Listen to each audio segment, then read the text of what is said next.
राष्ट्रपति जी के अभिभाषण पर आभार व्यक्त करने के लिए मैं उपस्थित हुआ हूं। Please take your seat. This is not correct. Please take your seat. No, no, no. Please take your seat. आप बैठिए प्लीज, आप बैठिए please. Prime minister is on his legs. Please आप बैठिए, प्लीज आप बैठिए।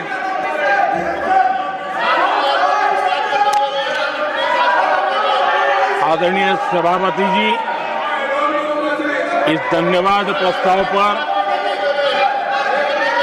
समर्थन के लिए इस सदन में अपनी भावनाओं को व्यक्त करना मैं अपना सौभाग्य मानता हूं।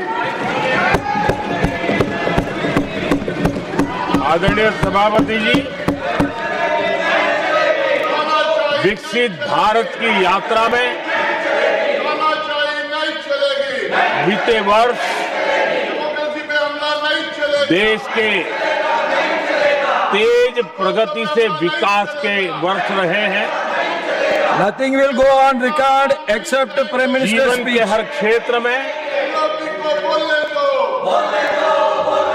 समाज के हर वर्ग को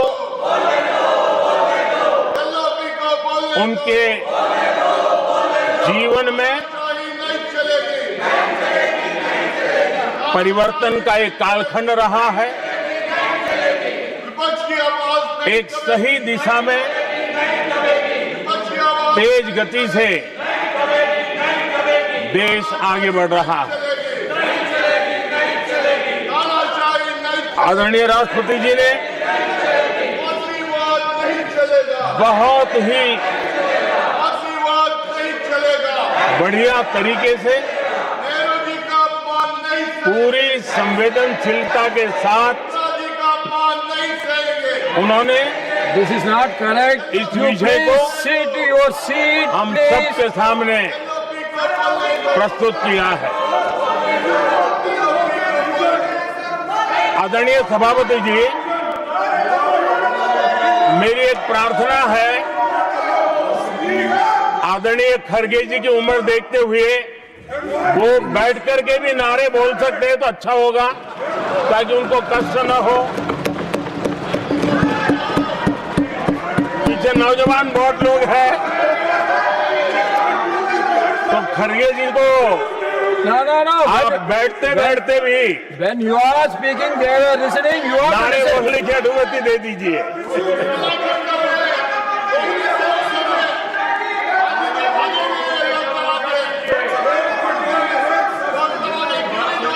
आदरणीय सभापति जी, राष्ट्रपति जी ने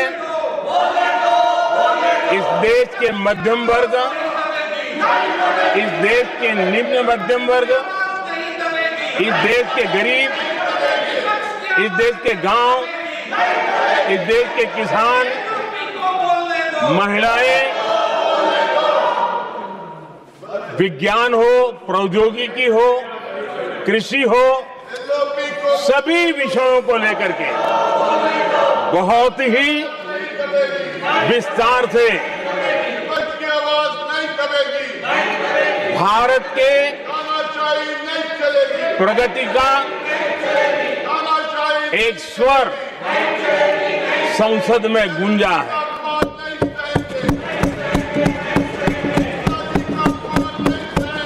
देश के नौजवान भारत के सामर्थ्य को कैसे आगे बढ़ा रहे हैं, इसकी भी विस्तार से चर्चा की है। हर वर्ग के सामर्थ्य को उन्होंने शब्दांकित किया है, और इतना ही नहीं, आदरणीय राष्ट्रपति जी ने भारत के उज्जवल भविष्य के प्रति एक विश्वास व्यक्त किया है। ये अपने आप में हम सबके लिए प्रेरक है। आदरणीय सभापति जी, 21वीं सदी का प्रथम क्वार्टर पूरा हो चुका है, लेकिन ये दूसरा क्वार्टर जैसे पिछली शताब्दी में भारत की आजादी के जंग में दूसरा क्वार्टर बहुत ही निर्णायक बना था। मैं साफ साफ देख रहा हूं कि विकसित भारत के निर्माण की दिशा में ये दूसरा क्वार्टर भी उतना ही सामर्थ्यवान होने वाला है, उतना ही तेज गति से आगे बढ़ने वाला है। और इसलिए आदरणीय सभापति जी, राष्ट्र का हर व्यक्ति ये महसूस कर रहा है कि एक अहम पड़ाव पर हम पहुंच चुके हैं। अब न हमें रुकना है, न हमें पीछे मुड़ करके देखना है। I will not go ahead to do what you are doing. आगे ही आगे देखना Please, है। my dear. I am not going to let गति you से चलना है। down. You please, my dear. और लक्ष्य को प्राप्त करके ही हमें सांस लेनी है, उस दिशा में हम आगे बढ़ रहे हैं। Nothing आदरणीय should go on सभापति record ji, except to the Prime Minister's speech.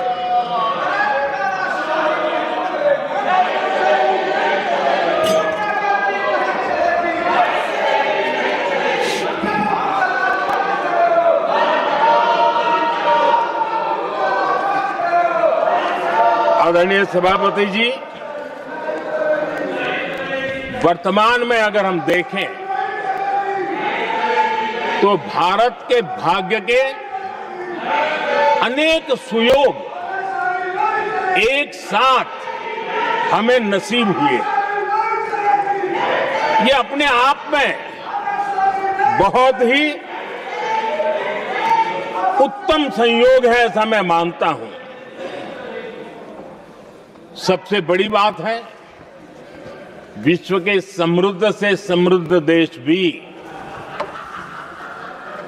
बुजुर्ग होते जा रहे हैं। वहां की आबादी उम्र के उस पड़ाव पर पहुंची है हम जिन्हें बुजुर्ग के रूप में जानते हैं। हमारा देश ऐसा है जो विकास की नई ऊंचाइयां छू रहा है। उसी समय दिनों दिन हमारा देश युवा होता जा रहा है, युवा आबादी वाला देश है। ये अपने आप में एक बहुत अच्छा सुयोग है। आदरणीय सभापति जी, दूसरी तरफ मैं देख रहा हूं जिस प्रकार से विश्व का भारत के प्रति आकर्षण बढ़ा है, और उसमें भी विश्व भारत की टैलेंट का महात्म्य समझ रहा है। हमारे पास आज दुनिया का बहुत ही महत्वपूर्ण टैलेंट पूल है, युवा टैलेंट पूल है, जिसके पास सपने भी हैं, संकल्प भी है, सामर्थ्य भी है। और इसलिए ये दूसरा सुयोग है। शक्ति का आशीर्वाद हमारे साथ है। आदरणीय सभापति जी, भारत आज विश्व में जो चुनौतियां पैदा हो रही है, उन चुनौतियों का समाधान देने वाला एक देश आशा की किरण बना हुआ है, और हम समाधान दे रहे हैं। वैसा ही एक महत्वपूर्ण सुयोग है कि आज मेजर इकोनॉमी में भारत का ग्रोथ बहुत हाई है, और हाई ग्रोथ और लो इन्फ्लेशन ये बहुत ही यूनिक संयोग है, और ये हमारी अर्थव्यवस्था की मजबूती को प्रदर्शित करता है। आदरणीय सभापति जी, हम जिस गति से आगे बढ़ रहे हैं, जब हमें देश की जनता ने सेवा करने का मौका दिया, तब फ्रेजाइल 5 के रूप में ये देश जाना जाता था। जब हमें अवसर मिला तब देश आजाद हुआ, तब हम दुनिया में 6 नंबर की इकोनॉमी थे, लेकिन इन लोगों ने ऐसा एक हाल करके रखा कि 11 पे पहुंचा दिया। आज हम 3 पर जाने की दिशा में तेज गति से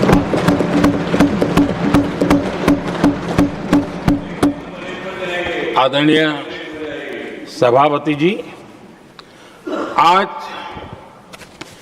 कोई भी सेक्टर देश कीजिए, चाहे साइंस हो, चाहे स्पेस हो, चाहे स्पोर्ट्स हो, हर क्षेत्र में आज भारत एक कॉन्फिडेंस के साथ, आत्मविश्वास से भरा हुआ भारत है।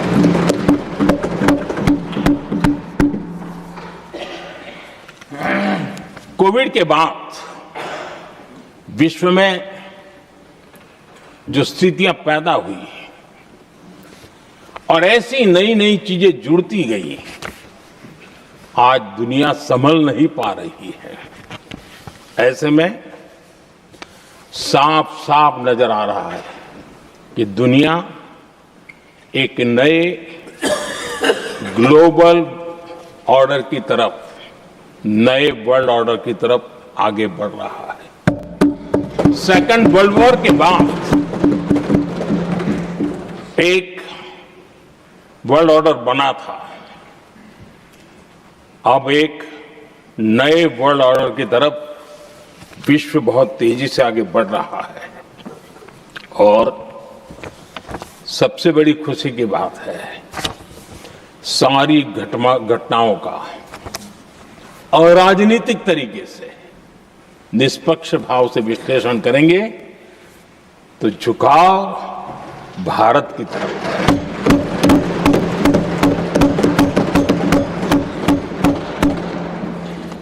विश्व मित्र के रूप में, विश्व बंधु के रूप में आज भारत अनेक देशों का विश्वस्त पार्टनर बना है और हम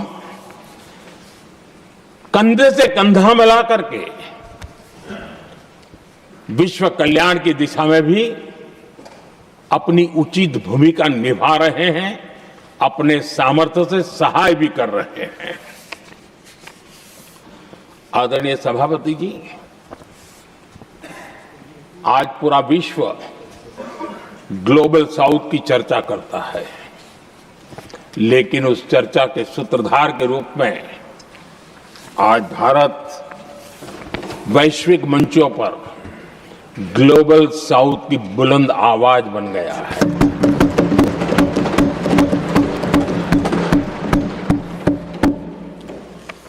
अनेक देशों के साथ आज Bharat future ready trade deals कर रहा है। पिछले कुछ ही समय में दुनिया के महत्वपूर्ण 9 बड़े देशों के साथ 9 बड़े हमारे ट्रेड डील हुए और उसमें मदर ऑफ ऑल डील एक साथ 27 देशों के साथ, यूरोपियन यूनियन के साथ।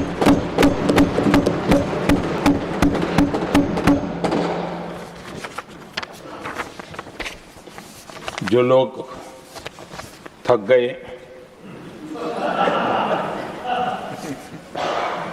बेचारे चले गए, लेकिन कभी न कभी उनको जवाब देना पड़ेगा कि देश की ऐसी हालत कैसे बना के रखी थी कि दुनिया का कोई देश हमसे डील करने के लिए आगे नहीं आता था। आपने कोशिश की होगी, पीछे पीछे पीछे बहुत चक्कर लगाए होंगे, लेकिन किसी ने आपकी तरफ देखा भी नहीं होगा। क्या स्थिति ऐसे पैदा है? दुनिया के देश ऐसे ही भारत के साथ डील नहीं कर रहे हैं। आदरणीय सभापति जी, इसके पीछे सबसे बड़ी बात, डेवलप कंट्रीज एक डेवलपिंग कंट्री के साथ डील करता है ना, वो अपने आप में भी अर्थ जगत के लिए एक बहुत बड़ा संदेश है। और मेरे लिए नई बात नहीं है।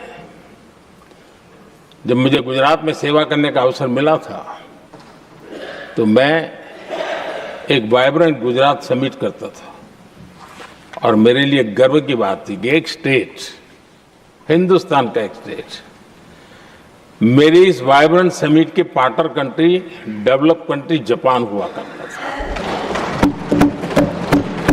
एक राज्य ने सामर्थ्य दिखाया था, आज मेरा देश है सामर्थ्य दिखा रहा है। ये तब होता है जब आपके पास आर्थिक सामर्थ्य हो, आपके पास आपके नागरिकों के अंदर, देशवासियों में एक ऊर्जा हो, और खास करके मैन्युफैक्चरिंग के लिए एक मजबूत इकोसिस्टम हो, तब जाकर के विश्व आपके साथ डील करने के लिए आगे आता है।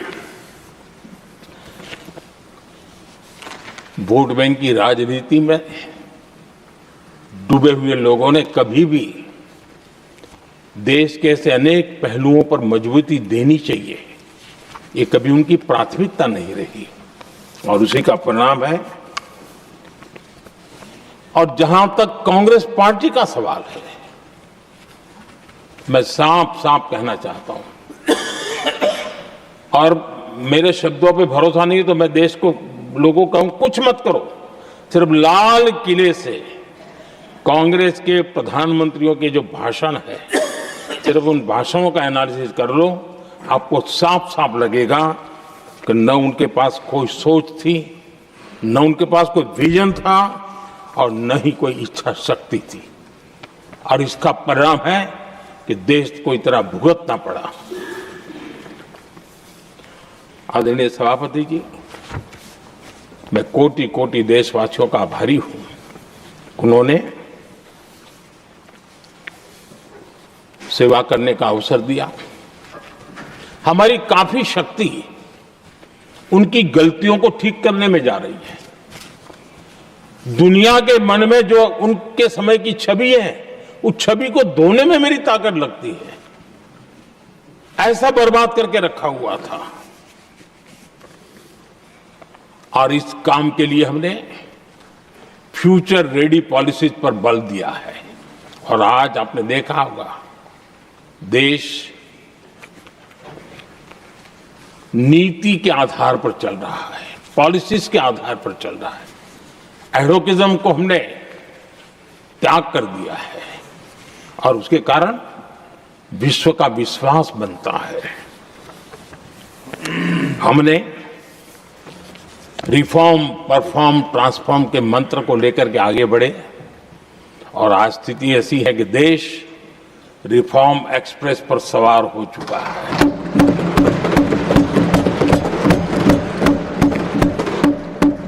हमने स्ट्रक्चरल रिफॉर्म्स किए हैं, प्रोसेस से जुड़े रिफॉर्म्स किए हैं, पॉलिसीज में रिफॉर्म किए हैं। हमारा मैन्युफैक्चरिंग सेक्टर, हमारे उद्यमी ये सशक्त हो, भारत की हर चीज का वैल्यू एडिशन हो, उस दिशा में हमने प्रयास किया है। और मैं आज विश्वास के साथ कह सकता हूं, आज भारत विश्व के साथ स्पर्धा करने के लिए पूरी तरह तैयार है।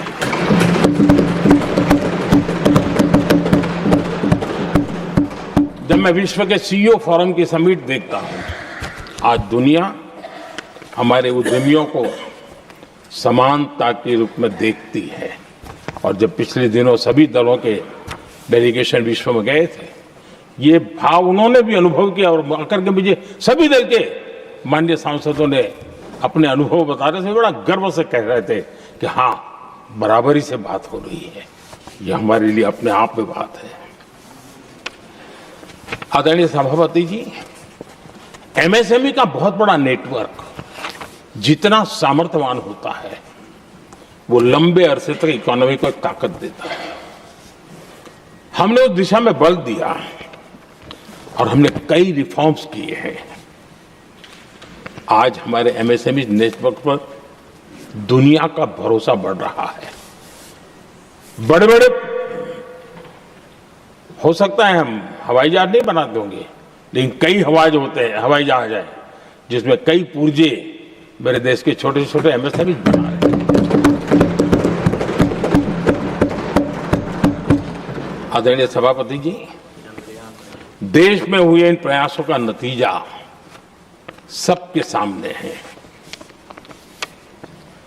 बड़े बड़े देश भारत के साथ व्यापारिक संबंध बनाने के लिए बहुत ही आतुर है। यूरोपीय संघ का ट्रेड डील हो, अमेरिका के साथ अभी हुआ जो ट्रेड डील हो, और कल हमारे पीयूष जी ने सदन में विस्तृत जानकारी भी दी है, और पूरा विश्व खुल करके इस ट्रेड डील का तारीफ कर रहा है। और उसमें जब यूरोपियन यूनियन के साथ ट्रेड डील हुआ तो विश्व को एक भरोसा हुआ कि अब वैश्विक स्तर पर स्थिरता की संभावना बढ़ेगी। अमेरिका के साथ ट्रेड डील होने के बाद विश्व को और भरोसा हो गया कि जो स्थिरता के एहसास हो रहा था, अब गति का भी एहसास होने लगा है। अब विश्व के लिए शुभ संकेत। आदरणीय सभापति जी, इसका सबसे बड़ा लाभ हमारे देश के नौजवानों को होगा। और जब मैं नौजवान कहता हूं तो उसमें मध्यम वर्ग का भी नौजवान होता है, शहर का नौजवान भी होता है, गांव का नौजवान भी होता है, बेटा भी होती है, बेटी भी होती है। और इसलिए उसे टुकड़ों में न देखा जाए। मेरे देश के युवा के सामर्थ्य का हमें गौरव करना चाहिए, और उनके लिए पूरा विश्व बाजार अब खुल चुका है। अब उनके लिए अवसर ही अवसर है। और मैं उनको कहता हूं, आइए दोस्तों, मैं आपके साथ कंधे से कंधा मिला करके खड़ा हूं। हिम्मत कीजिए, बढ़िए। देश आपके साथ खड़ा है और दुनिया आपका स्वागत करने के लिए इंतजार कर रही है। आदरणीय सभापति जी, जिस प्रकार से दुनिया में हमारे युवा प्रोफेशनल्स की मांग बढ़ रही है, इवन केयर गिवर्स की मांग बढ़ रही है, हर कोई मिलता है हमें इस प्रकार के लोग चाहिए। इस प्रकार कुछ लोग तो अपना स्पेशल ऑफिस यहां बना रहे हैं रिक्रूट करने के लिए, योग्य टैलेंट की खोज के लिए। इसका मतलब हुआ कि भारत के प्रोफेशनल्स के लिए भी विश्व में बहुत बड़े अवसर बन रहे हैं। आदरणीय सभापति जी, ये संसद का उच्च सदन, ये एक प्रकार से राज्यों का प्रतिनिधित्व करता है। और जो चर्चा की बारीकियां मैंने देखी, मेरा मन कहता है कि थोड़ा स्तर इसका ऊपर होना चाहिए था, और वहां से तो ज्यादा होना चाहिए। वो तो कितने साल तक सरकारों में रहे हैं, वहां से जरा चर्चा का स्तर ऊंचा होना चाहिए था। लेकिन उन्होंने ये मौका भी गंवा दिया। देश उन पर कैसे भरोसा कर सकता है। आदरणीय सभापति जी, मैं कल एक माननीय सदस्य को सुन रहा था। यूं तो वो अपने आप को राजा कहलाने में बहुत गर्व करते हैं, लेकिन वे आर्थिक असमानता की चर्चा कर रहे थे। बताइए, जो खुद को राजा माने और वो आर्थिक असमानता की बात करे, तो आपको लगता है कि क्या यही देखने के बाकी रह गए थे क्या? आदरणीय सभापति जी, हमारे टीएमसी के साथियों ने काफी कुछ कहा। जरा खुद तो अपने गरेबा में देखें। निर्मम सरकार पतन के जितने भी पैरामीटर्स हैं, उन सब पैरामीटर्स में नए नए रिकॉर्ड बनाते जा रहे हैं, और यहां उपदेश दे रहे हैं। क्या हाल करके रखा हुआ है। ऐसी निर्मम सरकार से वहां के लोगों का भविष्य अंधकार के अंदर डूब रहा है, लेकिन इनको कोई परवाह नहीं है। सत्ता सुख के सिवाय कोई आकांक्षा नहीं, और वे यहां उपदेश देते हैं। घुसपैठ। दुनिया का समृद्ध से समृद्ध देश भी अपने यहां गैर कानूनी नागरिकों को बाहर निकाल रहा है। हमारे देश में घुसपैठियों को बचाने के लिए अदालतों को तब तक प्रेशर पैदा किया जा रहा है। मेरे देश का नौजवान कैसे ऐसे लोगों को माफ करेगा जो घुसपैठियों की वकालत करने के लिए ताकत लगा रहे हैं? और घुसपैठिए मेरे देश के नौजवानों के हक छीन रहे हैं, उनकी रोजी रोटी छीन रहे हैं, आदिवासियों की जमीन छीन रहे हैं, बेटे बेटियों के जिंदगी पर खतरे पैदा हो रहे हैं। लेकिन उनके लिए महिलाओं पर अत्याचार होते रहे। सत्ता नीति के सिवा कुछ करना नहीं, और वो यहां पर हमें उपदेश दे रहे हैं। और ऐसे चिंताजनक सभी विषयों पर आंखें मूंद करके बैठे हुए वो लोग हैं। एक हमारे माननीय सदस्य काफी कुछ बोल रहे थे, जिनकी पूरी सरकार शराब में डूब गई, जिनके शीश महल घर घर में नफरत का कारण बन गए, और शायद उनको ब्लैक शब्द ज्यादा पसंद है। हर एक अपना अपना एक भूतकाल होता है।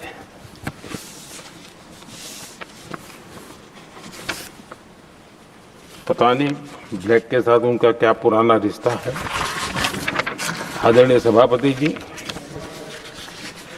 ऐसे सभी साथियों से मैं आज जरूर कहूंगा,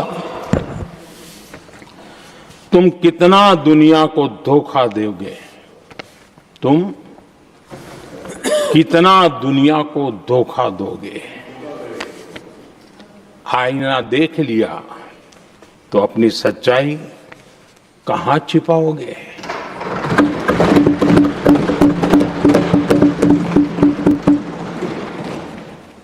कांग्रेस हो, टीएमसी हो, डीएमके हो, लेफ्ट हो, ये दशकों से केंद्र में सत्ता में रहे हैं, सत्ता के भागीदार रहे हैं।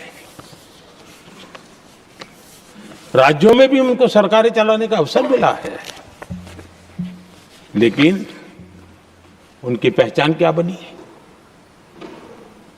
आज डील की चर्चा होती है तो गौरव से कहते हैं, तब डील की चर्चा होती थी तो बॉफोर्स डील याद आता था। ये डील होते थे।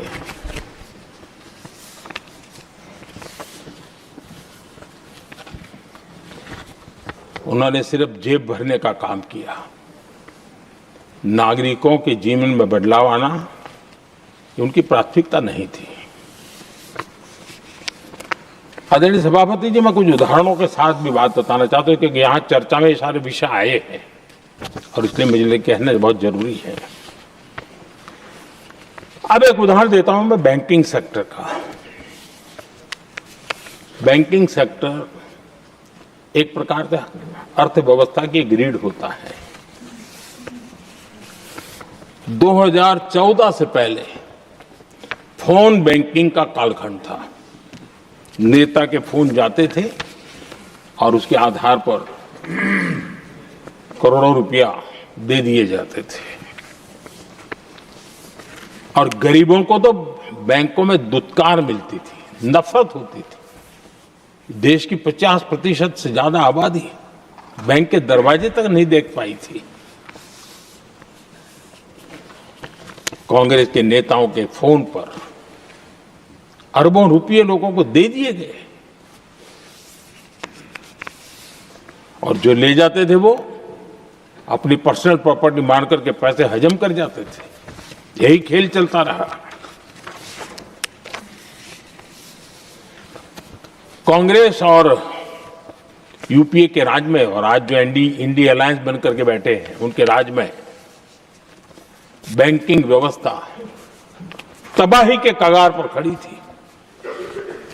मैं नया प्रधानमंत्री के पद का दायित्व मुझे मिला, मैं एक देश के मुखिया से मैं मिला, ऐसे ही बात कर रहा था। मैंने कहा बैंकिंग की दृष्टि से हम कुछ आगे बढ़ना चाहिए। उन्होंने कहा पहले एक बार साहब जरा अभी आप नए हो, आपके बैंकों की व्यवस्था का अध्ययन कर लीजिए। हम कैसे हिम्मत करें? एक देश के नेता ने कोई ये जानकारियां थी, उसने मुझे बताया, यहां इनको कोई परवाह ही नहीं। यानी एक प्रकार से उन्होंने जिस प्रकार से बैंकिंग व्यवस्था को एनपीए के पहाड़ खड़े हो गए थे, जहां भी देखो चर्चा चलती थी एनपीए का क्या होगा, एनपीए का क्या होगा, कैसे बचेंगे। आदरणीय सभापति जी, चुनौती बड़ी थी, लेकिन हमने समझदारी से काम दिया। बैंकिंग व्यवस्था के सब कर्ता धर्ताओं को विश्वास में लिया। रिफॉर्म की आवश्यकता थी, हिम्मत के साथ रिफॉर्म किए, पारदर्शी व्यवस्था बनाई, ढेर सारे बैंकिंग रिफॉर्म्स हुए और जो सरकारी बैंक दुर्बल हो चुकी थी, ठीक नहीं चल पाती थी, उसको हमने बड़ी बैंक के साथ मर्जर कर दिया। और मुझे याद है किसी एक महाशय बड़े अपने आप को विद्वान मानने वाले ने लिखा था, अगर मोदी सरकार बैंकों में ये कर ले तो हिंदुस्तान का बहुत बड़ा रिफॉर्म हो जाएगा। वो काम मैंने आते ही कर दिए थे। आदरणीय सभापति जी, और इन सारी चीजों का नतीजा हुआ बैंकों में जो बीमारी घर कर गई थी, उस बीमारी से बैंकों को मुक्ति मिली। बैंकों का स्वास्थ्य सुधरा, लगातार सुधरा, अभी भी तेजी से आगे दौड़ रहे हैं। और बैंकिंग का जब स्वास्थ्य सुधरा तो लेन देन का कारोबार भी उनका बढ़ा, लोगों को पैसे मिलने लगे, सामान्य व्यक्ति को पैसे मिले। ऐसे ऐसे गरीब लोगों को लोन मिले जिनके लिए कभी बैंक के दरवाजे बंद थे, बेचारा दूर से देख करके उसे जाना पड़ता था। आज मुद्रा योजना जो देश के नौजवान को अपने पैरों पर खड़े रहने की ताकत देता है, मुद्रा योजना जो स्वरोजगार की प्रेरणा देता है, लेकिन स्वरोजगार के भाषण के काम नहीं होता है, उसका हाथ पकड़ना पड़ता है, उसको साथ देना पड़ता है, उसको सहाय देनी पड़ती है। और हमने मुद्रा योजना के द्वारा 30 लाख करोड़ रुपया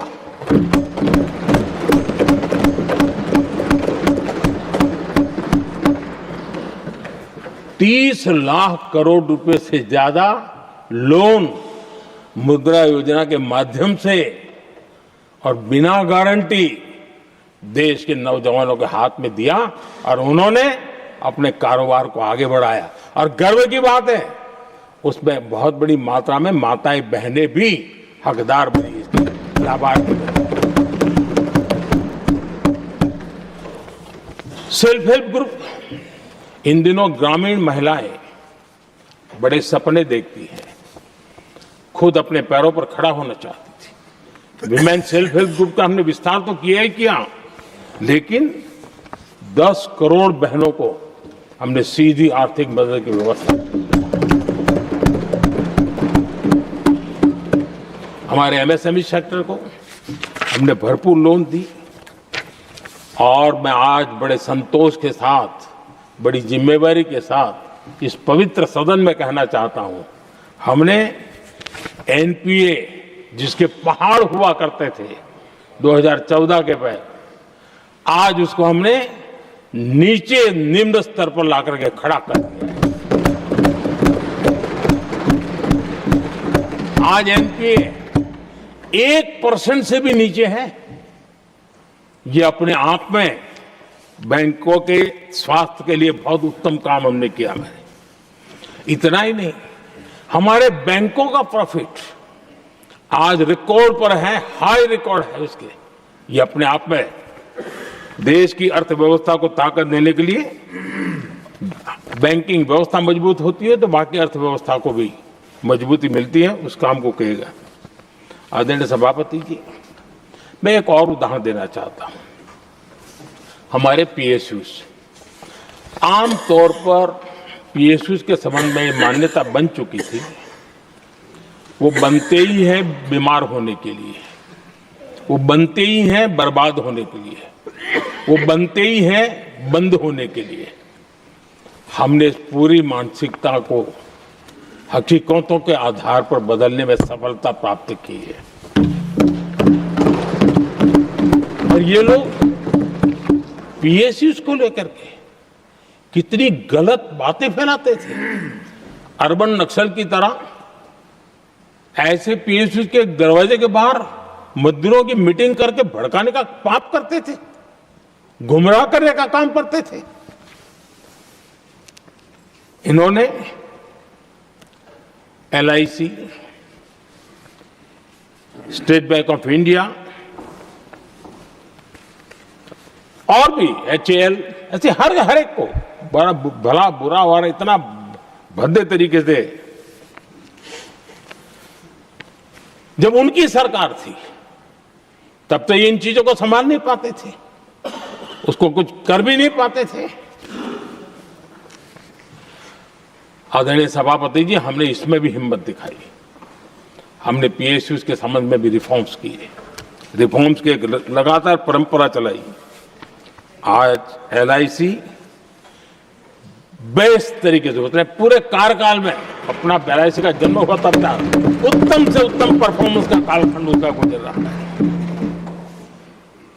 जिन पीएसयूज को कांग्रेस के नेता ताले लगवाने की कगार पर पहुंच चुका था और उसी पर अपनी राजनीतिक रोटी सेकने का प्रयास भी किया गया था, आज हमारे पीएसयूज रिकॉर्ड प्रॉफिट पर हैं।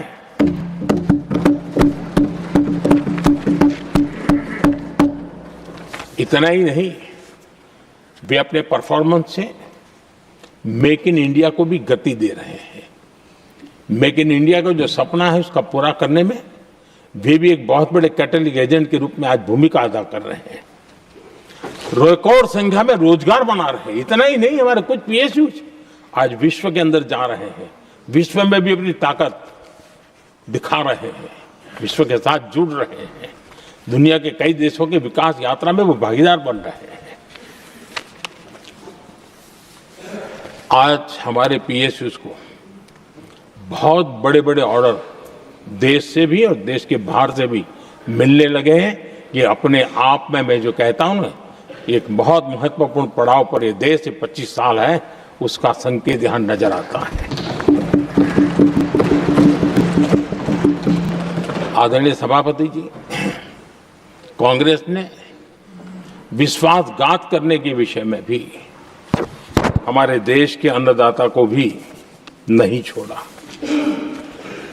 इस देश में 10 करोड़ किसान ऐसे हैं जिनके पास 2 हेक्टेयर से भी कम जमीन है, छोटे किसान हैं।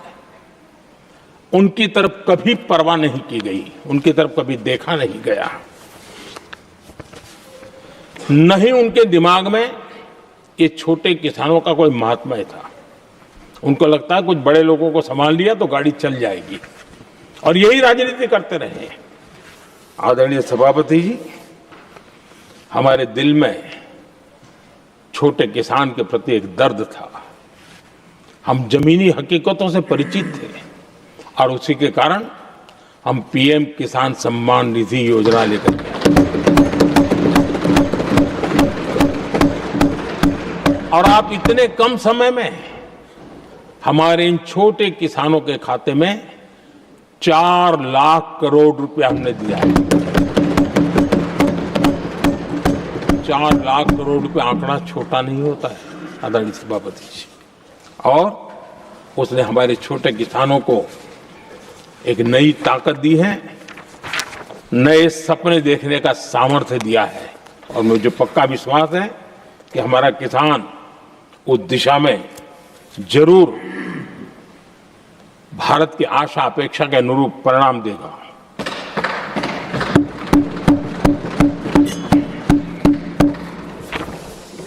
आदरणीय सभापति जी,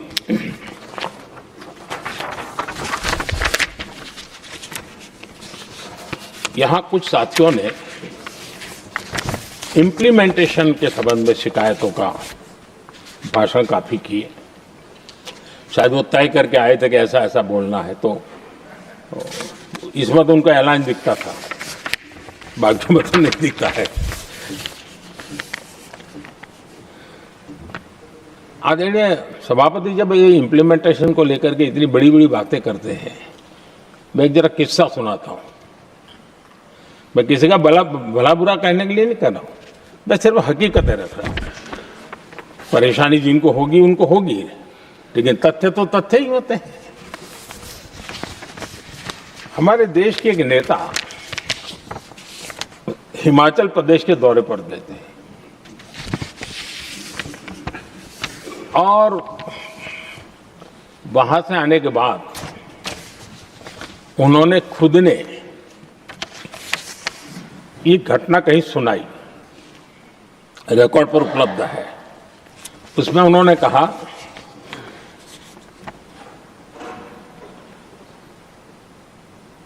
उस नेता ने क्या कहा, मैं उन्हीं के शब्द पढ़ रहा हूं। काफी लंबे समय तक मुझे योजना आयोग से संघर्ष करना पड़ा, क्योंकि वे पहाड़ी क्षेत्रों के लिए अलग योजनाएं बनाने को तैयार ही नहीं थे। मैं हिमाचल प्रदेश गई थी, जब मैं वापस आई तो मैंने योजना आयोग में कहा कि हमारे कामदारों को, वर्कर्स को जीप की जरूरत नहीं है, बल्कि खच्चरों की आवश्यकता है, ताकि कम से कम उन पर सामान आदि लादा जा सके। आगे भी उन्होंने कहा, लेकिन मुझे बताया गया हम पैसा तो जीप के लिए ही देंगे, क्योंकि खच्चरों के लिए पैसे देने की पॉलिसी नहीं है। इसी भाषण में आगे वो कहती हैं, अब वहां सड़कें ही नहीं थी। उनका कहने का कारण यह था कि हिमाचल में जहां वो गई और सड़कें ही नहीं थी। अब वहां सड़कें ही नहीं थी तो फिर उस पर जीप का क्या लाभ हो सकता है? जीप लेकर के कौन जाएगा जहां रोड नहीं है? लेकिन उस समय योजना आयोग का जोर था या तो जीप या तो कुछ भी नहीं। आदरणीय सभापति जी, ये भाषण किसी और का नहीं, ये कांग्रेस के वरिष्ठ नेता और तत्कालीन प्रधानमंत्री इंदिरा गांधी का भाषण है।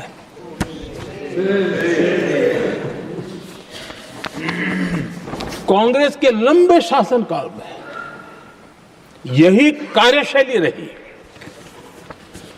और जिसको इंदिरा जी खुद जानती भी थी कि ये पाप चल रहा है, लेकिन इस कार्य संस्कृति को सुधारने के लिए उन्होंने कोई कदम नहीं उठाया। और इंदिरा गांधी जिस प्लानिंग कमीशन की धज्जियां उड़ा रही थी, उसके जन्मदाता उनके स्वयं के पिताजी थे। और प्लानिंग कमीशन को बना और इंदिरा जी ने जब कहा, उसके बीच में 2 दशक बीत चुके थे, लेकिन हाल यही था। और 2014 तक सब दुखी थे, सब परेशान थे, सब गलती देख रहे थे, लेकिन सुधार करने की तैयारी नहीं। 2014 के बाद जब आपने हमें मौका और कांग्रेस ने जिस प्रकार से प्लानिंग कमीशन अटकाना, लटकाना, भटकाना वाली कार्यशैली बना दी थी, 2014 में जब हमें मौका मिला तो हमने आकर के काम किया, प्लानिंग कमीशन को खत्म कर दिया और नीति आयोग को बनाया। आज नीति आयोग बहुत तेज गति से काम कर रहा है। अब देखिए एस्पिरेशनल डिस्ट्रिक्ट, वो भी एक बड़ा प्रेरक उदाहरण है। और मैं तो देख रहा हूं कि डेवलपिंग कंट्रीज के लिए, विकास के लिए एक मॉडल के रूप में वैश्विक संस्थाएं इसको अनुमोदन दे रही है। ये एस्पिरेशनल डिस्ट्रिक्ट की ये सफलता बनी है। देश के कई जिले ऐसे थे जिसको पिछड़े मान करके छोड़ दिया गया था, और वहां करोड़ों लोगों की जो मौलिक जरूरतें थी उसको भी नकार दिया गया था। उनको तो ऐसे ही जीने के लिए मजबूर कर दिया गया था। और जो पिछड़े इलाके थे वो और पिछड़े होते गए और बर्बादी आती गई। और हालत तो सरकार में ऐसी थी कि जब किसी को पनिशमेंट ट्रांसफर करनी होती थी, पनिशमेंट पोस्टिंग देना होता तो ऐसे ही जिलों में भेजा जाता था ताकि और खराब करे वो। ये हाल बन गया था, ये वर्क कल्चर बन गया था। हमने इस स्थिति को बदला। सबसे पहला आग्रह किया, यंग होनहार अफसरों को लगाया जाएगा और पूरा 3 साल का मौका उसको दिया जाए काम करने का। एक के बाद अब निर्णय किए।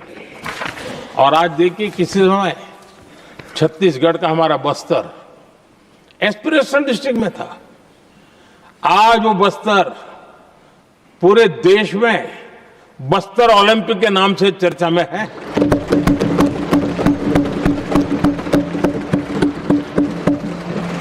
आज विकास की धारा बस्तर के गांव-गांव पहुंच रही है। अभी कुछ गांवों में पहली बार बस देखी, पूरे गांव ने उत्सव मनाया बस्तर में।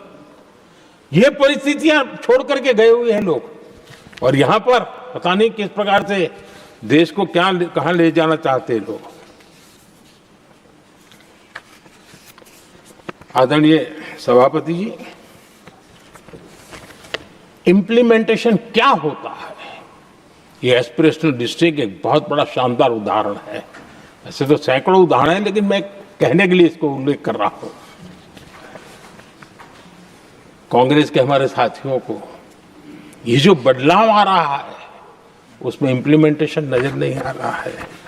और उनका तो एक ही वो प्लानिंग कमीशन वाला मॉडल है, जीप और खच्चर वाला मॉडल, यही वो लोग जानते हैं, उससे आगे कुछ नहीं जानते। और ये इंप्लीमेंटेशन कैसे करते हैं, मेरा जन्म नहीं हुआ था उसके पहले सरदार वल्लभ भाई पटेल ने नर्मदा नदी पर बांध बांधने की कल्पना की। विषय तो पक्का हो गया, सरदार साहब नहीं रहे, खैर नेहरू जी ने शिलान्यास किया। अब इंप्लीमेंटेशन देखिए इनको।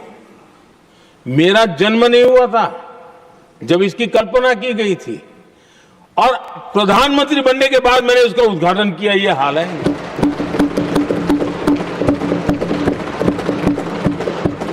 और उनका इंप्लीमेंटेशन देखिए, मुझे मुख्यमंत्री रहते हुए 3 दिन अनशन पर बैठना पड़ा था नर्मदा सरदार सरोवर डैम के लिए, मेरे राज्य के किसानों के लिए। मैंने अपने आप को दांव पर लगा दिया था, तब जाकर के भारत सरकार को झुकना पड़ा और तब जाकर के सरदार सरोवर डैम के कंस्ट्रक्शन को गति मिली और यहां मैं पहुंचा तब मुझे उसका उद्घाटन करने का सौभाग्य मिला। और आज कच्छ तक, हावड़ा बीएसएफ के लोग जहां बैठते हैं वहां तक नर्मदा का शुद्ध पानी पीने के लिए पहुंच रहा है। इंप्लीमेंटेशन क्या होता है, और यहां पर इम्प्लीमेंट किसी ने शब्द पकड़ा दिया, हर एक के मुंह से वही निकल रहा था। हमने कांग्रेस की कार्यशैली को बदलने के लिए, जब मैंने देखा कई ऐसे काम थे अटके पड़े हुए, कोई पूछने वाला नहीं थे फाइलों में, और पॉलिटिकल फायदे के लिए अनाउंसमेंट कर दिए, दिए जला दिए, पत्थर लगा दिए, करना कुछ नहीं।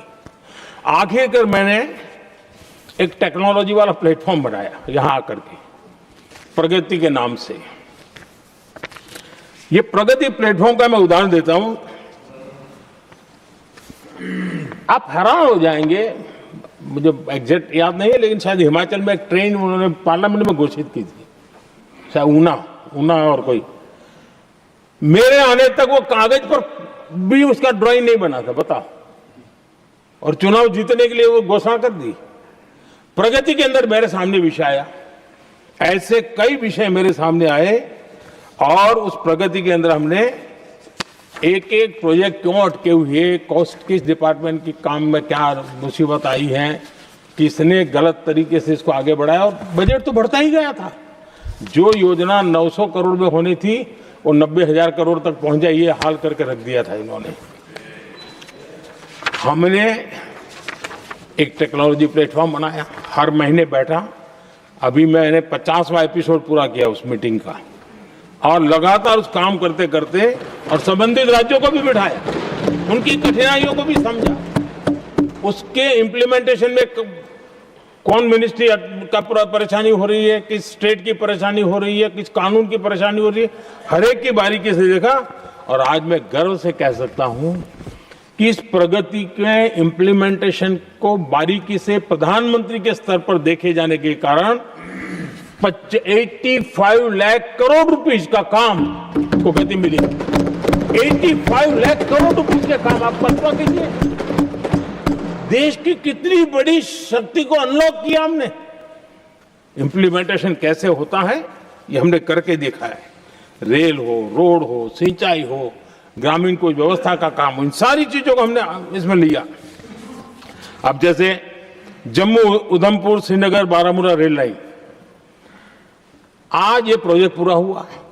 और बर्फबारी में इन दिनों आपने देखा एक वीडियो बहुत पॉपुलर हुआ है, बर्फ के बीच में से चारों तरफ बर्फ की चादर छाई हुई है और वंदे भारत ट्रेन निकल रही है, और लोग कहते हैं गलती मत करना, है तो विदेश है, ये हिंदुस्तान है, ये रील चल रहे हैं बाजार में।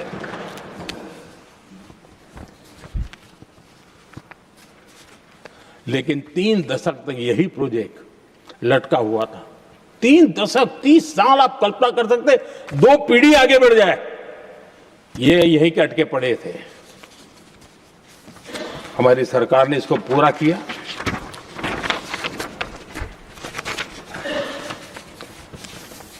आदरणीय सभापति जी, मैं असम की बात करता हूं, और कोई ये मत सोचो कि मैं चुनाव है इसलिए बोल रहा हूं। इनके पाप है इसलिए मुझे कहना पड़ रहा है।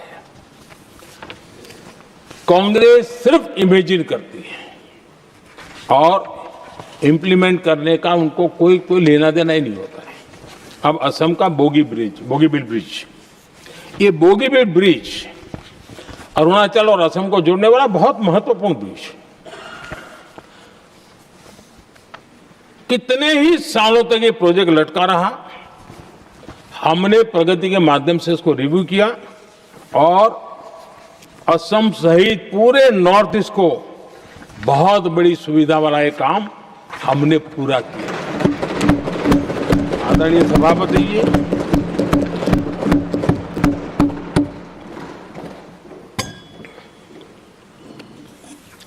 इंप्लीमेंटेशन की बातें जब करते हैं तो एक बार हमारे पास तो तथ्यों के साथ चीजें हैं कि हमने चीजों को समय पर पूरा करने की दिशा में आगे बढ़े। और इन दिनों तो जो काम कर रहे हैं समय से पहले हो रहा है। हमने पूरी दुनिया को कहा था कि हम 2030 तक यहां पहुंचेंगे सोलार में, हमने वो काम 2025 में कर दिया।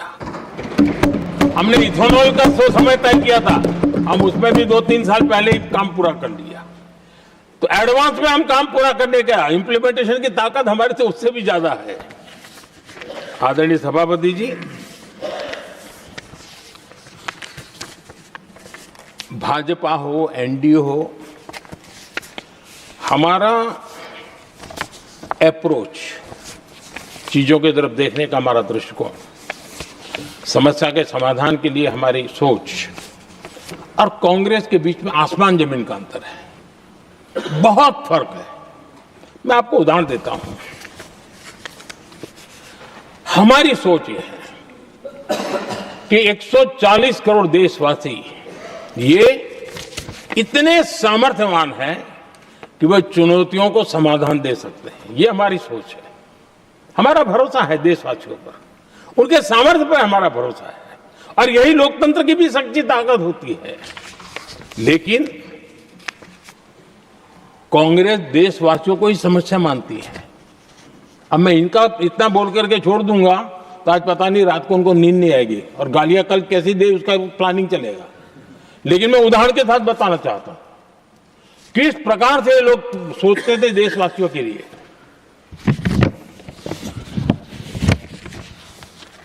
देश के लोगों के बारे में नेहरू जी और इंदिरा जी की सोच क्या थी, मैं उसके विषय में बताना चाहता हूं। इंदिरा जी एक बार ईरान गए थे और ईरान में वो भाषण दे रही थी। और उस भाषण में उन्होंने नेहरू जी के साथ जो बातचीत हुई थी उसका उल्लेख किया। खुद ने कहा है, उन्होंने कहा, और मैं जो इंदिरा जी ने कहा था उसको कोट कर रहा हूं, जब किसी ने मेरे पिताजी से पूछा, यानी नेहरू जी से पूछा कि उनके सामने कितनी समस्याएं हैं, तो उन्होंने उत्तर दिया था 35 करोड़। नेहरू जी ने जवाब दिया था कि उनके सामने कितनी समस्याएं हैं, बोले 35 करोड़। उस समय हमारे देश की जनसंख्या थी 35 करोड़। अब आगे देखिए, 35 करोड़ देशवासी नेहरू जी को समस्या लगते थे। ऐसा कोई मुखिया हो सकता है क्या जी? और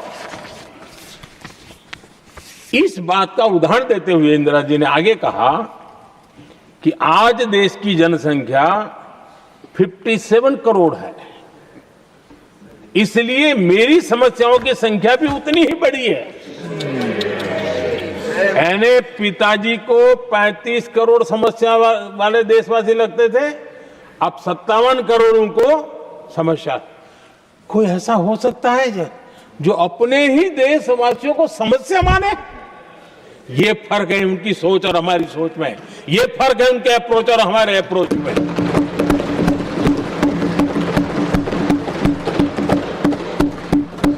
नेहरू जी हो या इंदिरा जी हो या पूरी कांग्रेसी बिरादरी हो, ये लोग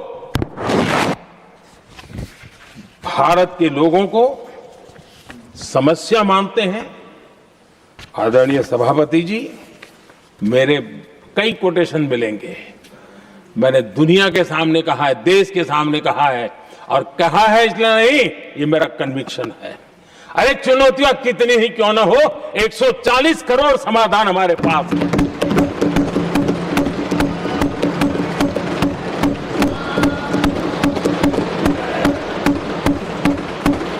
हमारे लिए देशवासी समर्थक की पूंजी है। हमारे लिए हर देशवासी भारत का उज्जवल भविष्य का नियंता है, निर्माता है, कर्ता धर्ता है। हम उसको समस्या कैसे कह सकते हैं? ऐसी सोच वाले लोग अपने परिवार का ही भला करेंगे और किसका करेंगे? आदरणीय सभापति जी, देश के लोगों का अपमान करते रहना एक कांग्रेस के स्वभाव में पड़ा हुआ है, उनके संस्कारों में पड़ा हुआ है। कांग्रेस ने बीते दिनों राष्ट्रपति जी का अपमान किया। चुनाव के बाद जिस प्रकार से हमारे राष्ट्रपति जी के लिए शब्द कहे गए हैं, शर्मिंदगी महसूस होती है कि ये कैसे लोग हैं? भारत के राष्ट्रपति के लिए क्या बोल रहे हैं लोग? आदरणीय सभापति जी, कल लोकसभा में भी राष्ट्रपति जी के अभिभाषण पर चर्चा नहीं हो पाई। ये राष्ट्रपति पद, उसका घोर अपमान किया है। उनको संविधान शब्द मुंह में बोलने की अधिकार नहीं रहता है। जो लोग गरीबी से निकली हुई एक महिला, आदिवासी परिवार से आई हुई एक महिला,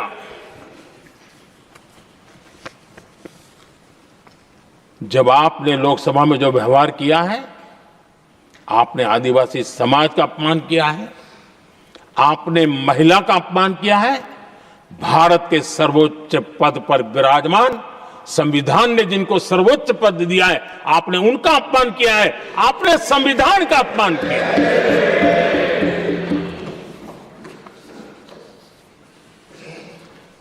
आदरणीय सभापति जी, उनको कुछ भी लगता हो, कांग्रेस को ये गुनाह Honorable members, it is now 6 p.m. If the House agrees, we may sit beyond 6 p.m. till disposal of the motion of thanks and the presidential address, do I have the leave of the House to extend the sitting beyond 6 p.m.? Thank you. आदरणीय सभापति जी, समय बढ़ाने के लिए मैं आपका और सदन का बहुत आभार व्यक्त करता हूं।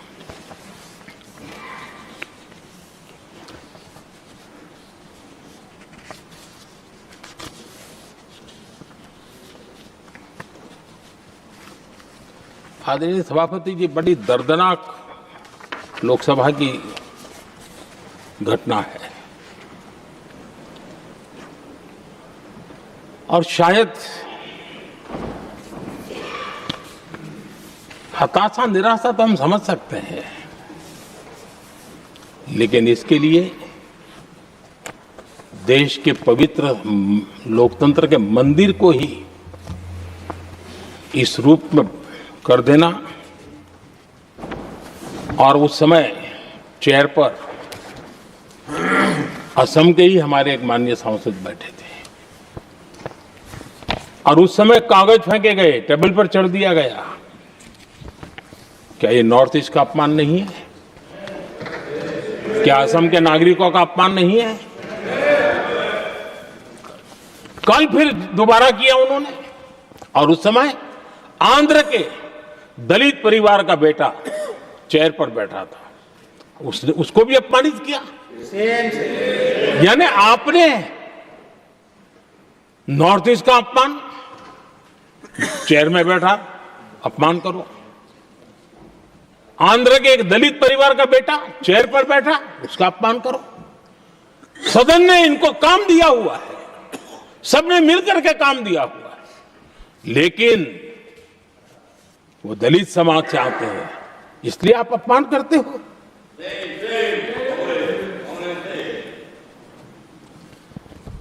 और ऐसा लगता है कांग्रेस के लोगों को असम की जनता के प्रति बड़ी नफरत है। उनको लगता है कि उसकी जनता ने उनका साथ छोड़ दिया, मतलब उनके दुश्मन हो गए। क्या कभी लोकतंत्र में ऐसे सोचते हैं क्या? मुझे तो तब बहुत पीड़ा हुई थी जब भारत रत्न भूपेन हजारिका जी, जो कि इस देश के बहुत ही सम्मानीय व्यक्तित्व है जी, आज भी घर घर में उनको स्मरण करते हैं लोग। उनके प्रति जो भक्ति का भाव है आप कल्पना नहीं कर सकते, लेकिन उनको इसकी भी कोई परवाह नहीं है। और जिस प्रकार से, और हमारा सौभाग्य था कि हमने भूपेन हजारिका जी के देश के लिए जो उनका योगदान था, नॉर्थ ईस्ट जैसे इलाके से पूरे देश को अपने वाणी से, अपने विचारों से, अपनी अभिव्यक्ति से बांध के रखा था। हमने भारत रत्न देने का निर्णय किया, इस पर भी इनको ऐतराज। और मैं तो हैरान हूं, खड़गे जी अगर होते तो मैं उनकी हाजिरी में कहता ही है, इन्होंने जिस प्रकार से बोला ना भारत रत्न के बाद, वो वीडियो पर उनका चेहरा देखेंगे ना, आपको लगा रहे ये ऐसे लोग हैं, ऐसा व्यवहार करते हैं। और ये कहा, अरे ये तो सिंगर थे। मैं समझता हूं कि एक किसी का भी अपमान करने में कभी भी पीछे नहीं रहते हैं। उन्होंने भूपेन हजारिका जी को भारत रत्न दिया, उसका भी विरोध किया। ये पूरे असम का विरोध है, पूरे देश के कला प्रेमियों का विरोध है। और मुझे पक्का विश्वास है असम कभी भी इस अपमान को भूलने वाला नहीं है।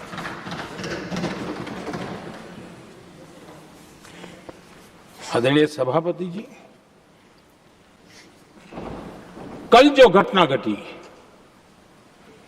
इसी सदन के एक माननीय सांसद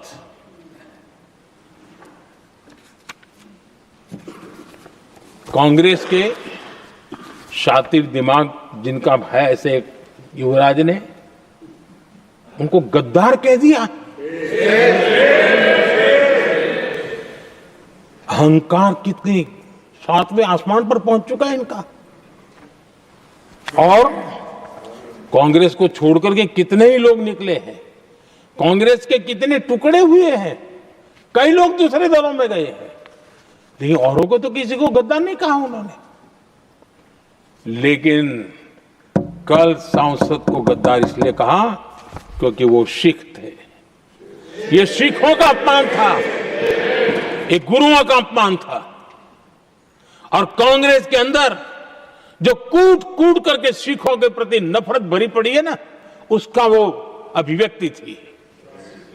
और इसी सदन के माननीय सांसद है वो, और उनको जरा भी दर्द नहीं, वरना आज खड़े होकर के कह सकते थे कि कल जो हुआ इसी सांसद की गरिमा के अनुरूप नहीं था, हमें खेद है, एक शब्द तो बोल लेते। लेकिन सिखों के प्रति उनके मन में जो नफरत भरी पड़ी है, और इसी के कारण उन्होंने कल, और जिसका परिवार देश के लिए शहादत देने वाला परिवार के वो सदस्य हैं, उन्होंने अपने राजनीतिक विचारों में परिवर्तन किया, इसलिए गद्दार हो गए। और एक गद्दार शब्द छोटा नहीं है। मेरे देशवासी को कोई गद्दार कहे, ये कैसे देश सहन करेगा? और वो भी एक सिख है इसलिए गद्दार कहना बहुत दुर्भाग्य की बात है। और ऐसे लोग कांग्रेस को नहीं डुबाएंगे तो क्या करेंगे?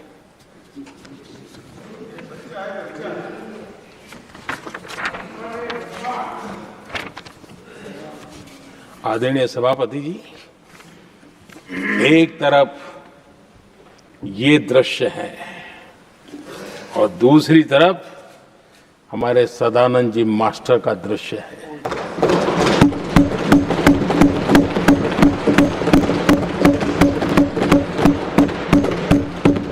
राजनीतिक विद्वेष के कारण उनके दोनों पैर काट दिए गए। भरी जवानी में दोनों पैर काट दिए। कटे हुए पैर से जिंदगी गुजार रहे हैं, लेकिन संस्कार इतने ऊंचे हैं कि वाणी में भी अपशब्द नहीं निकलता है, बर्तन में भी कटुता नजर नहीं आती। गर्व होता है। और कल जब उनका पहला भाषण हो रहा था सदन में, और उन्होंने जब अपने बेंच पर आपसे इजाजत लेकर के अपने कटे हुए पैर के लिए वो जो लीम का उपयोग करते हैं, आर्टिफिशियल लीम का, उन्होंने जब रखा, वो दृश्य देश के लिए पीड़ादायक था कि इस देश में ऐसा ही बंधारण की बातें करने वाले इंडिया अलायंस के लोग, और ये इंडिया अलायंस पूरा जिम्मेवार है इसके लिए, वैचारिक असहमति के कारण एक नौजवान के, और वो भी एक टीचर, शिक्षक के प्रति गर्व से, आदर से देखा जाता है, उसके पैर काट दे। लेकिन उनको कोई खेद नहीं है, उनको कोई दर्द नहीं है। लेकिन मैं मास्टर सदानंद जी को हृदय से अभिनंदन करता हूं कि उन्होंने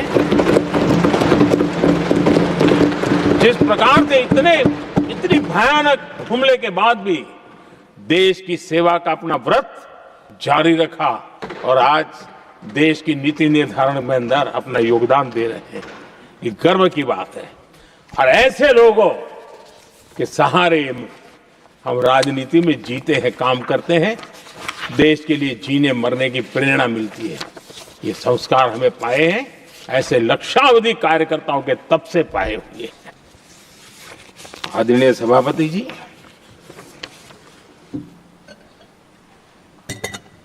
इन दिनों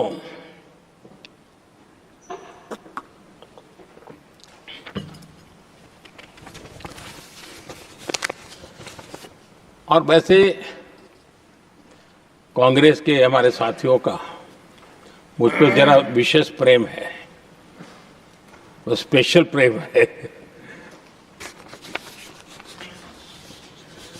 और जब मैं जिम्मेवारी जो मिली है उसके तहत, और जिम्मेवारी न मिलती तो भी देश के लिए जीना तुमने सीखा है।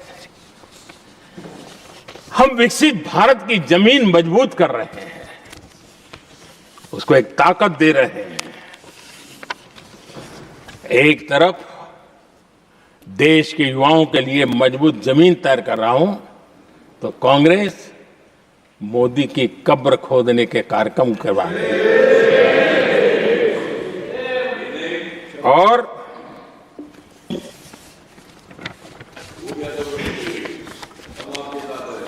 मोहब्बत की दुकान खोलने वाले मोदी तेरी कब्र खुदेगी के नारे लगा रहे हैं जी।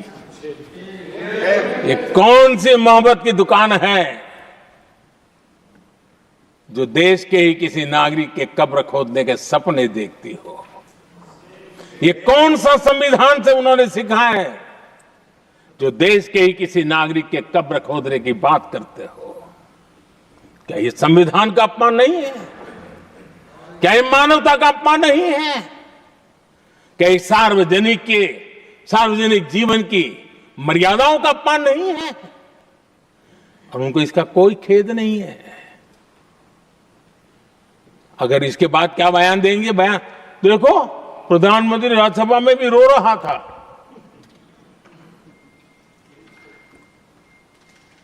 किस प्रकार के संस्कार और वृत्तियों से पले बड़े लोग हैं ये। आदरणीय सभापति जी, मेरे लिए कोई अनुभव मेरा बहुत पुराना है। 2002 से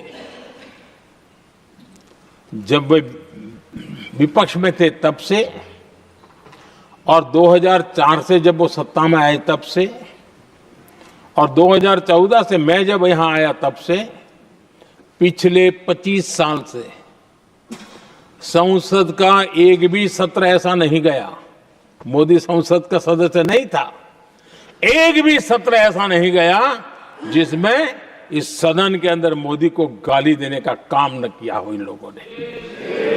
25 साल।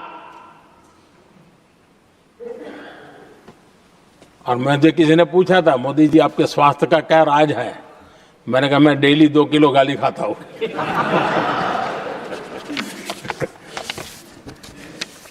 आदरणीय सभापति जी, ये मोदी की कब्र क्यों खोदना चाहते हैं? ये सिर्फ नारा नहीं है,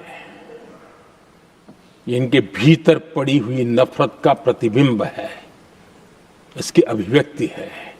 और वे इसलिए हैं, हमने 370 की दीवार गिरा दी, इसलिए वो मोदी की कब्र खोदना चाहते। हमने नॉर्थ ईस्ट में बम बंदूक और आतंक का जो छाया बना रहता था, नॉर्थ ईस्ट में शांति और विकास का राह अपनाई, इसलिए वो मोदी की कब्र खोदने पर सोच रहे हैं। पाकिस्तानी आतंकियों को घर में घुस करके जवाब देते हैं, इसलिए मोदी की कब्र खोदने की बात कर रहे हैं। ऑपरेशन सिंदूर करते हैं, इसकी उनको परेशानी होती है और इसलिए वो मोदी की कब्र खोदते हैं। माओवादी आतंक से देश को मुक्ति दिलाने के लिए साहसपूर्ण कदम उठा रहे हैं, इसलिए मोदी की कब्र खोदती है आपको। हमने, नेहरू जी ने देश के साथ बहुत बड़ा अन्याय किया था, सिंधु जल समझौता करके। उस सिंधु जल समझौते को हमने एबेंस में डाल दिया। क्या इसलिए आप मोदी की कब्र खोदने के नारे लगा रहे हो? आदरणीय सभापति जी, कांग्रेस की परेशानी कुछ और है। ये पचा नहीं पा रहे कि मोदी यहां तक पहुंचा कैसे, और उनकी परेशानी बढ़ती जा रही है। कि भाई पहुंचा तो पहुंचा, लेकिन अब तक टिका क्यों है? और इसलिए वे एक ही रास्ता उनके लिए बचा हुआ लग रहा है कि मोदी तेरी कब्र खुदेगी। आदरणीय सभापति जी, ये तो मान करके बैठे थे। उनका लोकतंत्र, संविधान के कोई लेना देना नहीं। उनको तो लगता है कि प्रधानमंत्री पद उनके परिवार की जागीर है, उस पर कोई और बैठ नहीं सकता। ये जो उनके भीतर में नफरत पड़ी हुई है ना, मोहब्बत की दुकान में जो आग भरी पड़ी हुई है ना, उसका परिणाम है। और इसीलिए कोई क्यों बैठा, हमारा पैतृक अधिकार था, इसलिए मोदी की कब्र खोदने का नारा लेकर के वो चल रहे हैं। आदरणीय सभापति जी, कांग्रेस के शाही परिवार को देश ने दशकों तक अवसर दिया है। ऐसा नहीं है, देश ने आपके लिए भी अपना भविष्य दांव पे लगाया था, लेकिन आपने गरीबी हटाओ के नारे लगाए, गुमराह किया। लाल किले पर से कांग्रेस के एक भी प्रधानमंत्री के भाषण में गरीबी हटाने की बात ना आई हो, ऐसा नहीं हुआ है। लेकिन किसी भी प्रधानमंत्री ने गरीबी हटाने के लिए क्या किया, वो एक बार भी नहीं आया। और नारे से अधिक कुछ नहीं था उनका। और मोदी ने रास्ता अपनाया गरीब को एम्पावर करने का, गरीब को सशक्त करने का। और मेरे देश के गरीबों को मैं सलाम करता हूं, उन्होंने देश की योजनाओं को समझा, स्वीकारा और अपने सामर्थ्य को बढ़ाने के लिए प्रयास किया। मैं देश के गरीबों का गौरवगान करता हूं कि हमारी नीतियों पर भरोसा करके, हमारी नीयत पे भरोसा करके उन्होंने भी अपने आप को खपाने के लिए कोई कमी नहीं रखी। और 25 करोड़ मेरे गरीब परिवार के भाइयों ने गरीबी को परास्त किया और खुद गरीबी से बाहर आए हैं। मैं उनको सलाम करता हूं। मेरे 25 करोड़ देशवासी जो निराशा में पड़े हुए थे, दूर एक आशा की किरण दिखाई दी, उठ खड़े हुए और आज हमारे साथ चल पड़े। आदरणीय सभापति जी, 2014 के पहले ये इम्प्लीमेंटेशन की बातें करते थे। हमारे यहां सैकड़ों लोग रेलवे क्रॉसिंग पर मरते थे। स्कूल की बस रेलवे क्रॉसिंग से जा रही है, 20-20, 25-25 स्कूल के बच्चे मरने की खबरें आती हैं।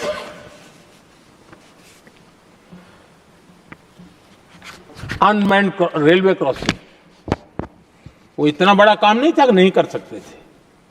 ये काम भी मुझे करना हुआ और हमने सारे अनमैन्ड क्रॉसिंग बंद कर दिए, लाखों लोगों की जिंदगी बचा ली। इसलिए ये मोदी की कब्र खोदना चाहते हैं।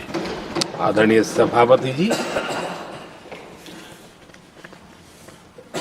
2014 से पहले इस देश में 18,000 गांव ऐसे थे जिनको बिजली का मतलब पता नहीं था।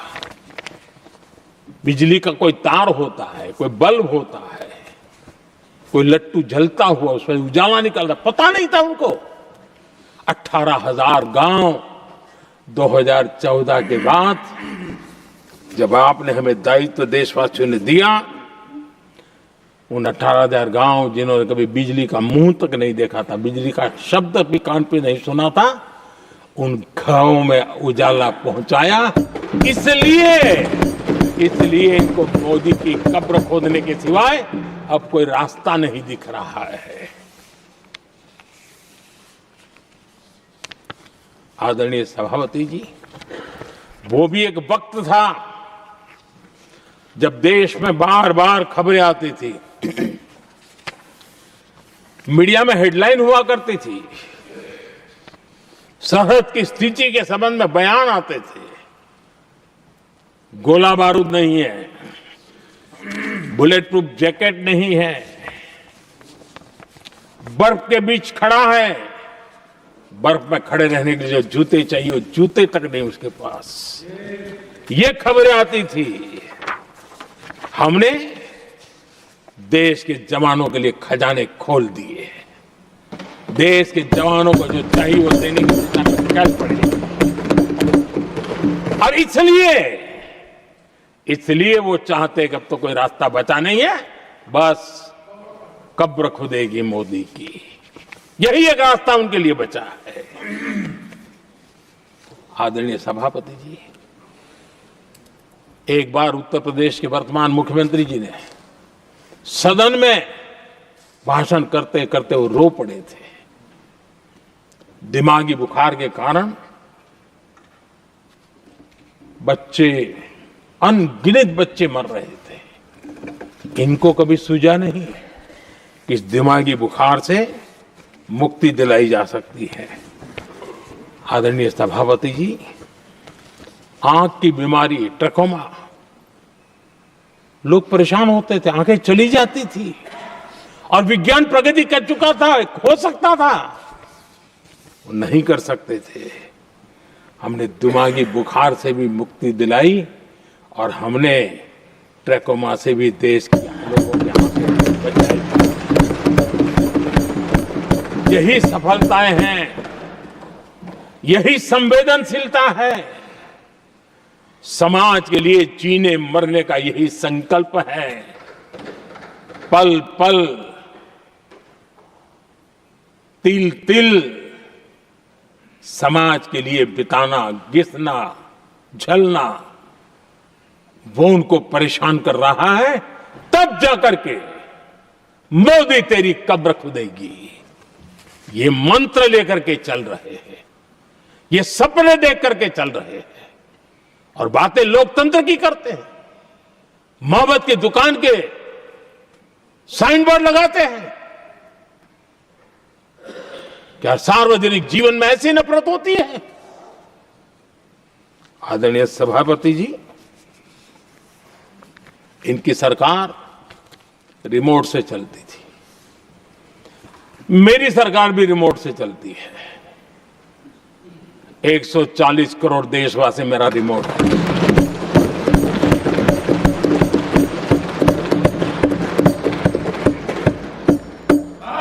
एक 140 करोड़ देशवासियों के सपने, 140 करोड़ देशवासियों की आकांक्षाएं, देश के नौजवानों के संकल्प,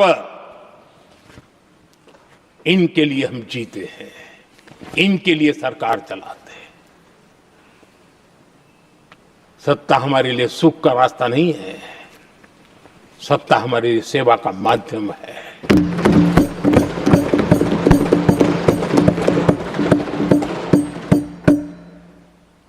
मुद्रा योजना, लाखों करोड़ों की मदद मिली, स्वरोजगार को बल दिया।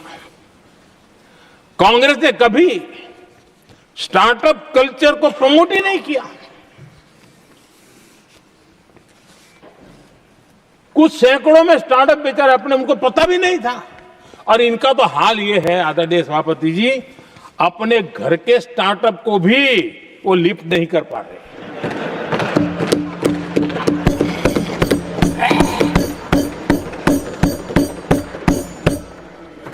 और हमारी सरकार में आज 2 लाख से ज्यादा स्टार्टअप है।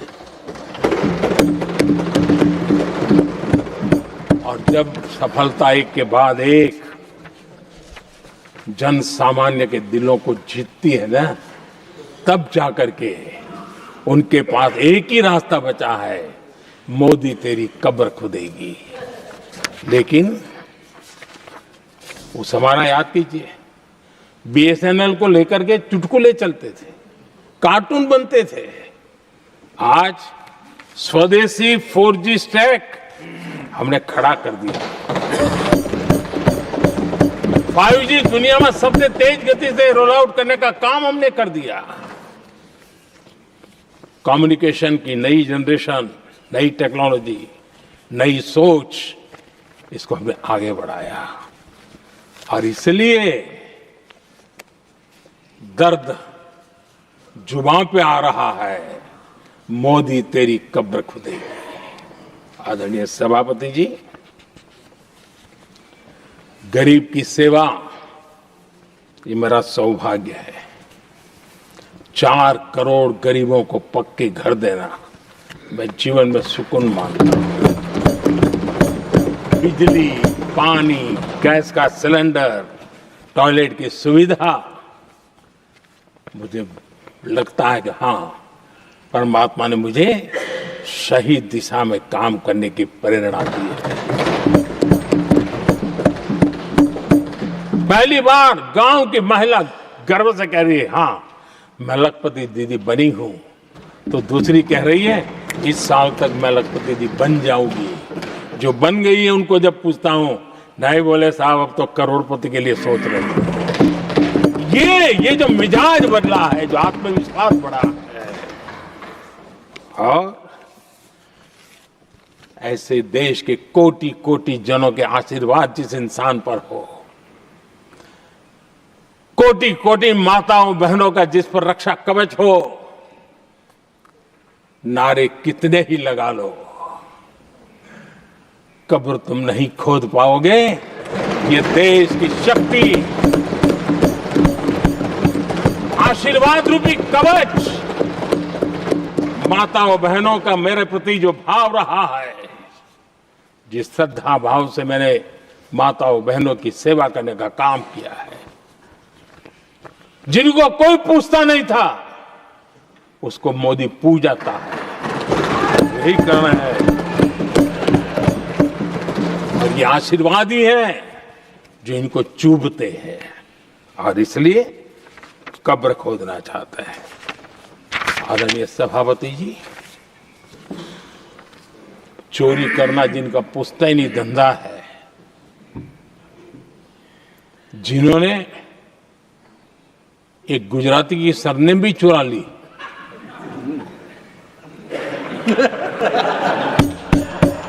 महात्मा गांधी की सरनेम चुरा ली, ये लोग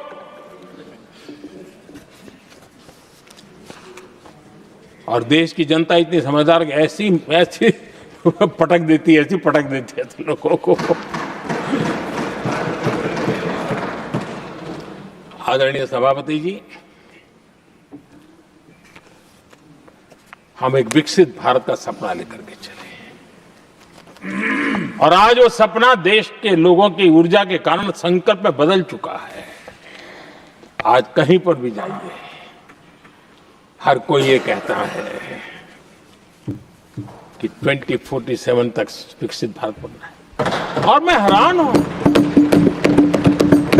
कुछ हमारे साथी सदन में इतने निराशावादी, इतने जमीन से कटे हुए लोग, बदलती हुई दुनिया से अनभिज्ञ लोग पता नहीं क्या बोल रहे हैं। वो कहते हैं हम मोदी अभी 2047 की क्या बोल रहा है, 2047 किसने देगा है? हमारे देश के लिए, आजादी के लिए जो लड़ते थे, जो फांसी के तख्त पर चढ़ जाते थे, जो लाठियां खाते थे, गोलियां खाते थे, जो काला पानी की सजा के लिए अंडमान निकोबार की सेल्यूलर जेल में जिंदगी बिता देते थे, लक्षावधि नौजवान अपने पढ़ाई का भविष्य का सोचे बिना, कोई परवाह किए बिना सिर्फ देश के लिए सोचने के लिए निकल पड़े थे। क्या उन्होंने कभी ये सोचा होता कि यार हमारे कालखंड में तो आजादी मिलेगी नहीं, कि मैं क्यों करूं? तो क्या देश कभी आजाद होता? ये इतने निराशावादी लोग हैं कि जब मैं डिजिटल इंडिया की बात करता था, मैं फिनटेक की चर्चा करता था, मैं यूपीआई की बात करता था, तो ये कहते थे अरे इस देश में गरीब आदमी मोबाइल फोन पर कैसे पैसों का कारोबार करेगा। 3 साल के भीतर भीतर देश ने दिखा दिया ये हो सकता है। और मैं हैरान था जिस दिन ऐसा भाषण संसद में हुआ, देश का मीडिया भी, मैं भी, ऐसे लोग, उनकी जो इकोसिस्टम है वो नाच रही थी कि देखिए मोदी को तगड़ा जवाब दिया। मोदी ने जवाब नहीं दिया। आपके हाथ में मोबाइल फोन जब यूपीआई से चलता है, काम करता है ना, तो जवाब अपने आप मिल जाता है।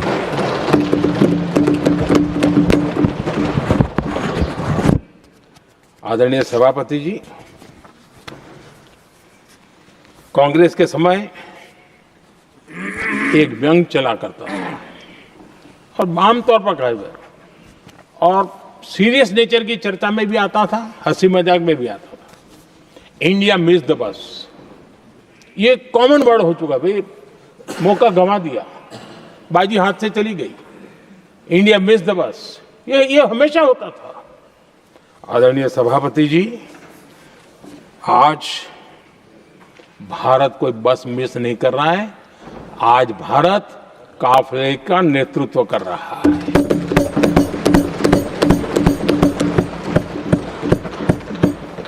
आदरणीय सभापति जी, देश का भविष्य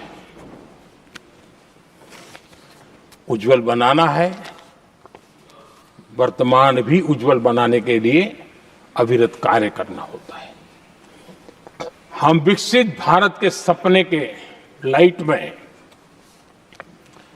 5 वर्ष की योजना बनाते हैं और हर वर्ष का बजट बनाते हैं और हम दिशा तय करके चलते हैं हम, क्योंकि हमारे लिए अगला चुनावी लक्ष्य नहीं होता है, हमारा लक्ष्य है 2047 विकसित। अरे चुनाव तो आएंगे जाएंगे, मेरा देश अजरा अमर रहने वाला है और हम देश की युवा पीढ़ी के हाथ में समृद्ध हिंदुस्तान देने का सपना लेकर के चले। जिन बच्चे जो आज जो घर में बालक है ना, उनको भी मैं देख करके कह सोचता हूं कि मैं इसके हाथ में ऐसा हिंदुस्तान दे करके जाऊं ताकि हमें अपने काम का संतोष हो। 2047 क्यों, 2047 क्यों, ये बातें करते हैं। आदरणीय सभापति जी, आज जिस प्रकार से हम इनिशिएटिव लिए, चाहे स्पेस हो, साइंस हो, टेक्नोलॉजी हो, समंदर की गहराई हो, जल थल नभ अंतरिक्ष, हर क्षेत्र में नए संकल्प, नई ऊर्जा, नए कदम और नई सिद्धियों को लेकर के देश आज आगे बढ़ रहा है। हम ग्रीन हाइड्रोजन पर काम कर रहे हैं, हम आने वाले युग को समझ पा रहे हैं। हम क्वांटम कंप्यूटिंग की बात कर रहे हैं, हम एआई मिशन को लेकर के चल रहे हैं और आज दुनिया मानने लगी है कि एआई मिशन भारत बहुत कुछ दुनिया को दे सकता है। ये विश्वास आज दुनिया में बना है। आज दुनिया में क्रिटिकल मिनरल, रेयर अर्थ राजनीतिक हथियार बन गया है। हम उस पर फोकस कर रहे हैं ताकि कभी भारत को किसी के पास हाथ फैलाने की नौबत ना आ जाए। आदरणीय सभापति जी, ऐसे तो अनगिनत प्रोजेक्ट हैं जिसमें विदेश का इन्वेस्टमेंट आना ही आना है, क्योंकि अब हर किसी को अपना भविष्य भारत की भूमि में नजर आ रहा है। हर किसी को अपना भविष्य भारत की टैलेंट के भरोसे नजर आ रहा है। हर किसी को भविष्य भारत के उज्जवल भविष्य के साथ खुद के उज्जवल भविष्य को जोड़ करके दिखता है। और इसलिए दुनिया आज भारत, विकसित भारत की बात हम क्यों कर रहे हैं, जिनके दिमाग में नहीं पड़ता है, दुनिया को समझ आ रहा है कि भारत ने सही दिशा पकड़ी है। चलो अब चर्चा वहां चल रही है कहीं हम बस न चुक जाए। कल तक चर्चा चलती थी इंडिया बस मिस करता है, अब दुनिया को लगता है अब हम लेट न हो जाए, वहां आने की स्पर्धा चल रही है। आदरणीय सभापति जी, आने वाला समय भारत के लिए अवसरों से भरा हुआ है, भारत के नौजवानों के लिए अवसरों से भरा हुआ है। भारत के उज्जवल भविष्य के लिए मैं पूरी संभावनाएं रेखांकित कर सकता हूं, मैं देख सकता हूं और उसके दिशा में नीतियां बनाकर हम आगे चल रहे हैं। हम इसको और मैं चाहता हूं, मेरे देशवासियों को निमंत्रण देता हूं और मैं देशवासियों को आज सदन से भी कहना चाहूंगा, मैंने मन की बात में भी इसका उल्लेख किया था, मैं यहां पर सभी माननीय सांसदों से भी कहूंगा कि आप भी अपने अपने क्षेत्र में ऐसे लोगों को बताइए। जब दुनिया भर में इतने अवसर पैदा हुए हैं, उसको स्थायित्व तब मिलता है जब हम उत्तम प्रकार की चीजों को लेकर के जाए, हम क्वालिटी को कॉम्प्रोमाइज न करें। मुनाफा कम क्यों न हो, लेकिन क्वालिटी को हम निरंतर उत्तम करते जाएंगे। इनोवेशन करना पड़ेगा, करेंगे। रिसर्च करना पड़ेगा, करेंगे। प्रोडक्ट में मटेरियल बदलना पड़े तो बदलेंगे, लेकिन हम दुनिया में क्वालिटी की दृष्टि से उत्तम हो, तब जाकर के जो आज राजनीतिक दृष्टि से जो निर्णय होते हैं उसका बेनिफिट लेने के लिए हमने पीछे नहीं रहना चाहिए। मेरे देशवासियों से मैं आज यही आग्रह करूंगा कि आप क्वालिटी के विषय में मेरा साथ दीजिए, क्वालिटी में कॉम्प्रोमाइज ना करिए। आप देखिए, दुनिया सिर्फ और सिर्फ made in India, made in Bharat, made in India, made in Bharat, इसके लिए गीत गाने लग जाएगी। आदरणीय सभापति जी, मैं कांग्रेस के मित्रों का भी आज आभार व्यक्त करता हूं कि कम से कम मुझे, उनको पता था, पहले प्रयोग कर चुके थे। पिछले 10 साल में मुझे 5-6 बार इस प्रकार से बोलने से रोका गया, तो उनको मालूम था एक बार शुरू होता हूं तो रुकता नहीं। और मैंने कहा था एक बार एक अकेला, तो अब अनुभव से सीख गए कि इसमें कोई दाल गलने वाली नहीं है, तो समझदारी से काम लिया और ऐसी समझ उनको निरंतर मिलती रहे, ये भी मैं प्रार्थना करता रहूंगा। आदरणीय सभापति जी, मैं राष्ट्रपति जी के उद्बोधन में योगदान देने वाले सभी सांसदों का भी आभार व्यक्त करता हूं।